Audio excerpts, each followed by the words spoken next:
माननीय सभापति महोदय, पूज्य गुरुजी और गुरुमा वृंद और उपस्थित मोर छोट बड़ भाई और भौणी मैंने आज मुझे पवित्र दिन में गुरु दिवस विषय किसी कहवाक जाऊँगी।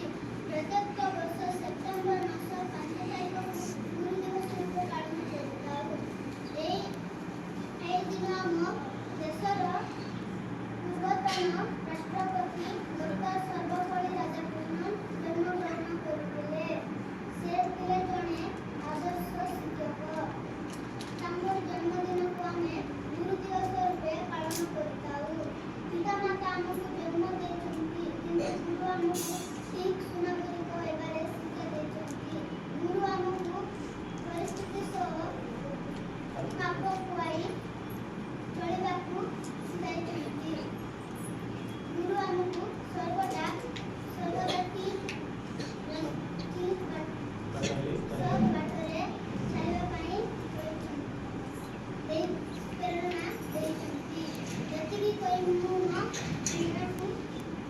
बाणी